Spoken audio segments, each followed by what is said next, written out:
Matamdi asum haukhibana 12 ki exam su haidorokle. Mangalna 3rd position da yaurakle. Aduga Tomthinna 1st division da yaure. Mayamdu haraubagi marang tauringai Mangal Tomthin hoida lai.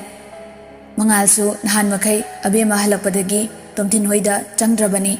Adubu ngasi exam haidokpaduda harauna laklammi. Mangolda mayamdu phamlaga lerami. Laisnana Mangal ihadi position yaurokpagi haraurini do. Tomthinna Ibungo nayado higatlano. Aina mark 10 khaktani watlido position lep tauba. Mangalna yare mark 10 do phanglambasu 20th position khangaba aingondaisu heloidabada. Tomthinna angang nang namai gaini phamlau sida. Mangalna ngaiko asaida amta lao geta nene amung changke wa amta haikige noi taya deba. Tomthinga Mangalga do geta thorai. Tomthinna kari wano swaida amu puthora isi boiba. Mangalna Abemma leikibra. Tomthinna laiye nangido amu horaba. Mangalna sum ikai tawbani aidi ma haujiksu nungsiriye tamo. Tomthinna wathi ware myam nganglano ichando maraibak thirabani. Adumba wado phagi yorsu asingbo yorsu pala anu manga ai saurakani. Mangalna aina haisa phagi na tiye asing mane tamo. Aigi punsi se magi damakta lepasu ngamgani. Mana hauji halakpaduna hena aibu nungsiba phawale. Tomthin sauningdana Mangalgi mamaida kinna thinjali.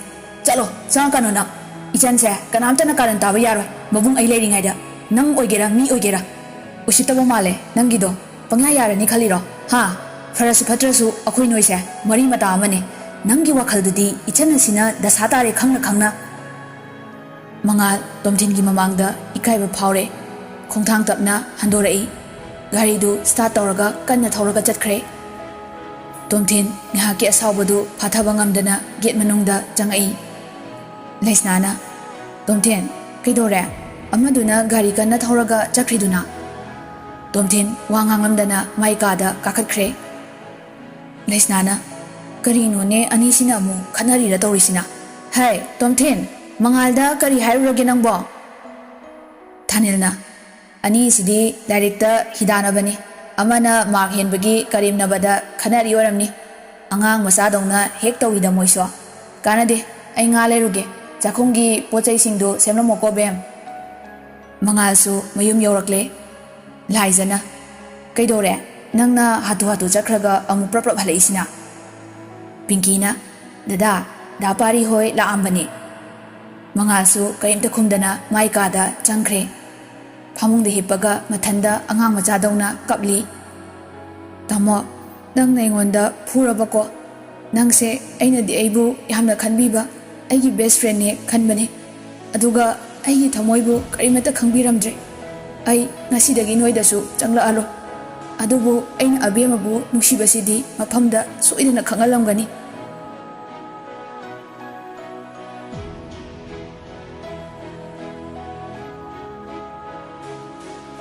Tomthinsu phugai phudokluraga nungaitaba phawre masadu leitafam khanglaktabadagi phamungdagi phukhogatuna thawbagi gari sodu puthoga gari thodoki. Laisnana hai karaidano ne kari angang nusibo karimtaga hairamdana gari asi thodoga chakrisina. Tomthin Mangal hoida lai gari dagi kumtharaga Mangalgi kada prap changai adubu thongdi manungdagi lonsilaga leirami. Tomthinna thongdu kokok thili. Mangalna kanano thonga thilakano aimanda kanande yelano ngakta tumge. Tomthinna aine tamone thong hango Mangal. Mangalna noi napa do bela piro nasaktu yeningde chakhosalo. Tomthinna thongse kawrakladi mamo hoi loina thorokni se. Mangal hogotlaga thongdu hangdorai. Tomthinsu Mangalgi kada changai. Mangalna kaidolaw pirino nayumdagi phuraga talakhidai. Tomthinna phuba pelaudena hatkena laini changsilo phamge. Mangalna iyumne nangwena sini khangdri phamakano phamungdaga. Tomthinna leisabinina kasida thongonsilaga kapiba ha Yengese, aina phubadu nabu nabro. Tomthinna mangalgi mamaidu pairaga yengi. Mangalna tomthingi makhutu phatkan thoi. Mangalna yengbiyo haide mingonda phugai phuraga nabra kai. Tomthin taptharai. Sorry mangal. Aisu sauning mandana phathaba ngamhaudre. Nang aingonda phugesu phuro. Mangalna sauning badi phatrijani ko ai.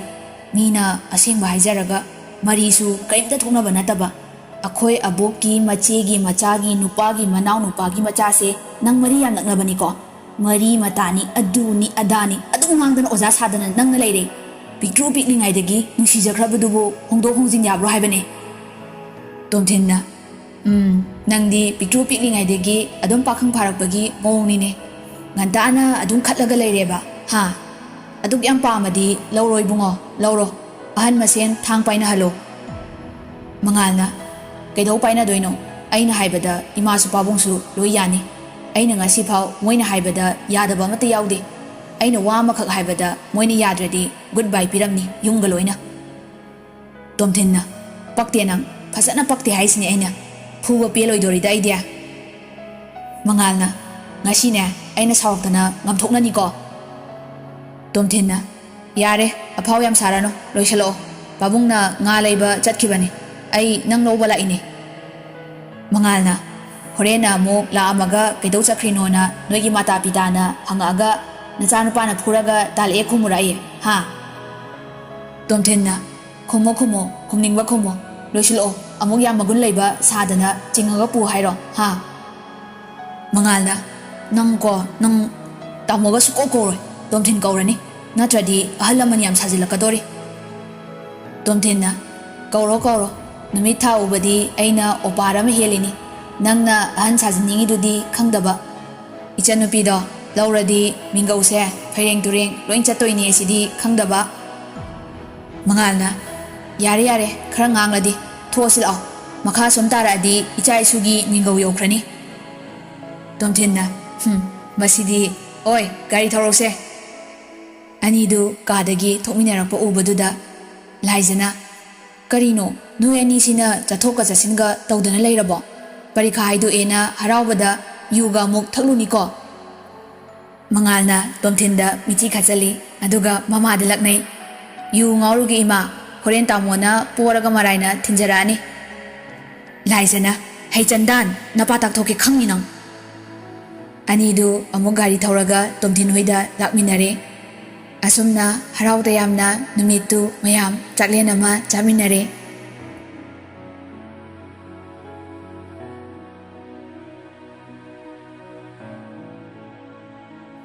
Numit kharani haukraba matungda thaubana Abemma ekhoina hairise nangi phanabani ichagi punsibu asumna loisinkiba ipa pamdine thasu ani henkre.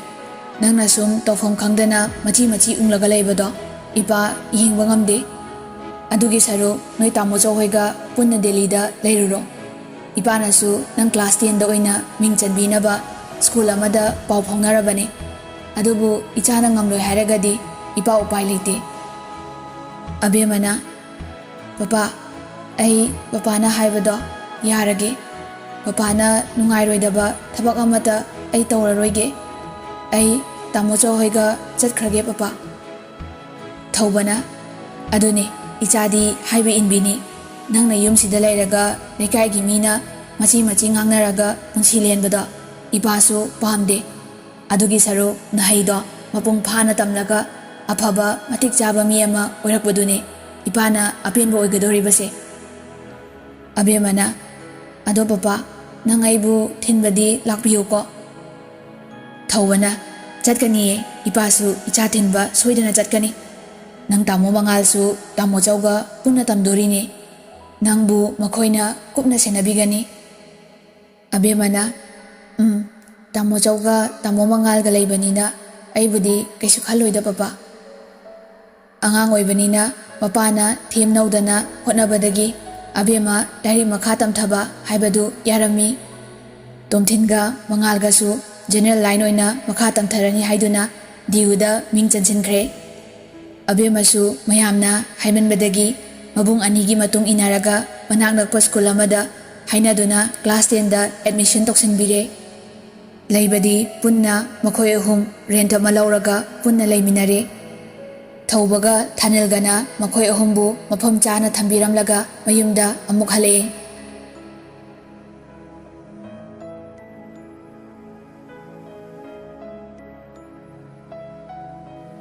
numidangi matamni tomthenna chakanna thongli mangalga abemagana hinjang semduna leiri abemadi mabung ani leibanina thoina wabadu oidre aduga mangalbusu mabung makni khanna leijarami somdadi mangal abemabu uzaraga punna leijaraga harawu phause abemana nopo uzaraga mathamoi penjaribani tomthennadi punama khangbana amagisu michang chang bataurude tomthenna abema nang hayengdagi school kadoini ko tamo sauna school phawba thinbidoini lapsu laptedana sidagi de khongna chatpada nak nakpasina nangonda su nungaina bahaina khanbani abemana hoi tamo chau hoidi college kyam lapke sidagi tomthenna lapteda nai otoda adum chatni khoidi mangalna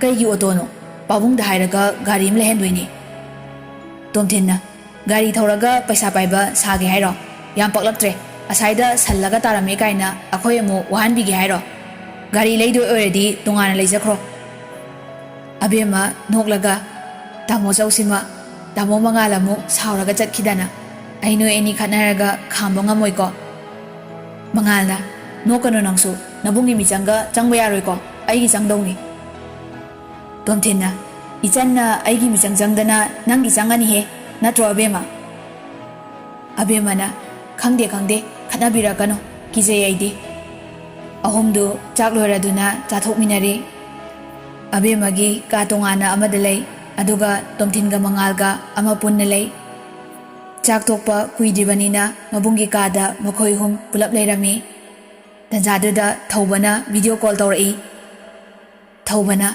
ichasa noibu chaksanarabo abemana chare papa tomthenna chare kaka thobana kanana thongge chakpo tomthenna aina ahanina angang anisa hauna pijakhre kaka mangalna ore he kai deino yotpu phau yade mamo abemana hawina tamo chau chak thongba yam haiye tomthenna tabra angang na haise ha mangalna mamo moyeni michang oikhre asengbadi yam haude ko thoba noklaga hautraga he order toraga chathoi jasidi hayeng angang school chani haido tomthen nangna khara mafam chana takpiramuko tomthenna hoi kaka thobana abema ningthijana layuko nana khangdaba lairasu tamo hoida hanguko fare ipa thamage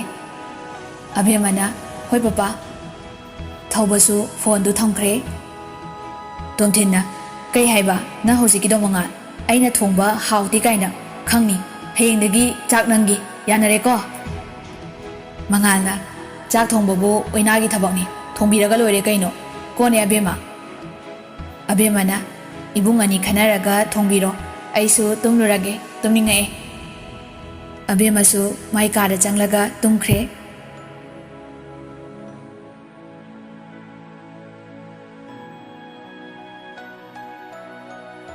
ahing adu haukhre nongaladuna abema school chatnaba loisenba loiraga mabung anina school da thinbirai tomthenna noi classroom na asidane maite macha kharasu yaramni moidasu hanguko horen class loibada tamachau gate ngairamdoini abemana hoi tamachau ai khangani da mangalna phajana chalo namina na choinu ko tomthenna karino muk lauriduna mangalna tahaudrabo ya maru oiba part ni tomthenna limit khangoko ibungo control da mangalna khangjaye oza ani dusu abema buthilamaga college chatkre somda abemadi ahan bani masadu ihe hinajade classroom da janglaga phami mayang macha ngakta oina tawi mangonda munna munna yingnei maramdi Abemma di mayamnasu ahanba ubanina nakandagi nupi mana hey if I'm not wrong are you from the northeast Abemma na yeah I'm from Manipur gailui yam harauna oh ai suni aina senapati dagi aigi ming gailui nahan kai amukta ude ngasina ahanbara Abemma na transfer student ni Gailuina oh akhoi class tadi ko maitei nupa amaga aiga khaktang oibani Manipur dagi atopa northeast ki di khara yaubani Abemma na sida phamina se aigi ming Abemma kawe Gailuina yai phamina se tu asida lai aina haiba maitei nupa do hi Rohit class manungda hek changapaga Abemma da phatlauni yingai wow Sidi fadzai hai Northeast maline Meghalaya ra Sikkimis la Arunachal laisaro sibo Nagaland Mizoram di mandebo Gailuina as mi ikai ni ninangbo maitei ni angawba Rohit Abemma gi nakanda phat phamsilai Abemma di kaya hainazade Rohit na ha maitei kai lamdai no kai mingkauge khangnase aina Rohit Singzamaidagi Makutu setting thoi handshake to wea de haidora namaste oina tawzarage makut anido lonaraga namaste amuk tawi ngangnaringai tanjadu da Rohit ki friend Ajay su class manungda phat changai Abemma da phat yengaga hey Rohit is she from your native place she's cute huh Rohit na of course yeah don't you see even Gailu is pretty told ya man Manipuri girls are all beautiful, but I'm warning you, don't get your hopes high. Ajayna, is she a newcomer? Rohitna, I haven't asked her yet, so no idea. Take my bag and go to your seat. I'll be right there. Ajayna, okay boss. Rohit, Abemma da amuan silaga. Wari ka yaukre, wari makadi. Gailuina, Rohit, Nangsu mi khaibadi haide phazana mayang macha singsina phubi ba soire ko Rohitna mayang na ai phunga bonte ado anobi se wayam ngangde ikaira maline tanjadu da class ki bell su tare Rohitna oh shit horen break ta wari makha chathadoini ko Gailuina Rohit se yam chambani mayam na su mabu loina nuksibani nangdi ko pungauramani Abemma na yam haina di aidi jagat yam tawbo male Gailuina oza lae oza changpada mayam du loine lepkhali oza duna Abemma bu kokthoraktuna mayam da introduce torami oza duna she's a new transfer student from Manipur she'll be joining us starting from today well dear do you want to say something to the class Abemma na hello everyone I am Abemma Chanu from Manipur. I just got transferred to this school. Before I was studying in a convent school called Catholic School in Imphal. I just hope I'll have a great time with you all in the class. Thank you. Ozaduna, that was a good one. Welcome to the class and good luck. Now you can go back to your seat. Ozana class takpalo erduna break thaba matam oire. Gailuiga Abemma ga su mapanda thorai. Atopa class ki non-Manipuri students kharana Abemma bu yenglaga laknarai Rohit di school duda khangdaba leite sports da su mana yamba medal lauriba satrani aduga function tawo matam da su isai adum sai Rohit non-Manipuri students sing dui manakta changsilai Rohit na hey she's my girlfriend don't you dare hit on her okay Non-Manipuri students sing duga Rohit ka noktana wari batai ngak sanaraga thokre Rohit tu Abemma hoi manak tamna changsilai Abemma na kaino mana mayang macha sing siga engonda yenglaga no isina yamna hainaroi dori Maitei macha oiraga maitei nupi sidaba se makhoigi hainabi ora male Gailuina sidaba oira mohe madi adumna tawdabane bhai Abemma na Khangde masak se aidi sungai hainade ꯃꯥꯅꯗꯤ ꯃꯁꯥꯅ ꯐꯖꯔꯕꯅꯤ ꯀꯥꯏꯅ ꯈꯟꯖꯔꯝꯒꯅꯤ ꯉꯥꯡꯅꯔꯤꯉꯩ ꯇꯟꯖꯥꯗꯨꯗ ꯔꯣꯍꯤꯠꯁꯨ ꯑꯕꯦꯝꯃꯒꯤ ꯃꯅꯥꯛꯇ ꯆꯪꯁꯤꯜꯂꯛꯏ ꯑꯕꯦꯝꯃꯗꯤ ꯍꯩꯅꯗꯕ ꯁꯨꯝ ꯐꯥꯎꯔꯤꯕꯅꯤ ꯌꯦꯡꯁꯤꯟꯅꯗ ꯃꯥꯒꯤ ꯊꯣꯛꯄ ꯑꯃ ꯇꯧꯔꯒ ꯂꯩ ꯑꯕꯦꯝꯃꯅ ꯒꯥꯏꯂꯨꯏ ꯆꯪꯂꯁꯤꯔꯥ ꯒꯥꯏꯂꯨꯏꯅ ꯃꯅꯨꯡꯗ ꯀꯔꯤꯕꯨ ꯇꯧꯗꯣꯏꯅꯣ ꯕ꯭ꯔꯦꯛ ꯊꯥꯕꯗ ꯉꯥꯏꯔꯤ ꯀꯦꯟꯇꯤꯟꯗ ꯆꯪꯂꯨꯁꯤ ꯂꯥꯛꯑꯣ ꯔꯣꯍꯤꯠꯅ ꯀꯩꯅꯣ ꯑꯃꯁꯤꯅ ꯑꯩꯉꯣꯟꯗ ꯌꯦꯡꯗꯕꯤꯒ ꯇꯧꯔꯤꯁꯤꯅ ꯃꯤꯡꯁꯨ ꯂꯩꯐꯝꯁꯨ ꯑꯃꯠꯇ ꯇꯥꯛꯇ꯭ꯔꯦ ꯃꯤꯡꯕꯨꯗꯤ ꯉꯁꯥꯏ ꯀ꯭ꯂꯥꯁꯇ ꯏꯟꯇ꯭ꯔꯣꯗ꯭ꯌꯨꯁ ꯇꯧꯕꯗ ꯇꯥꯍꯧꯔꯦ ꯑꯕꯦꯝꯃ ꯔꯥꯏꯠ ꯑꯕꯦꯝꯃ ꯍꯩꯅꯗ ꯇꯞꯅ ꯈꯨꯝꯃꯛꯏ ꯑꯍꯣꯏ ꯒꯥꯏꯂꯨꯏꯅ ꯀꯦꯟꯇꯤꯟꯗ ꯆꯪꯂꯨꯁꯤ ꯂꯥꯛꯑꯣ ꯍꯥꯏꯕ ꯑꯩ ꯆꯥꯛ ꯌꯥꯝ ꯂꯥꯝꯃꯦ ꯔꯣꯍꯤꯠ ꯅꯪꯁꯨ ꯂꯥꯛꯑꯣ ꯒꯥꯏꯂꯨꯏꯅ ꯍꯧꯔꯒ ꯑꯍꯨꯝꯗꯨ ꯄꯨꯂꯞ ꯀꯦꯟꯇꯤꯟꯗ ꯆꯪꯃꯤꯟꯅꯈ꯭ꯔꯦ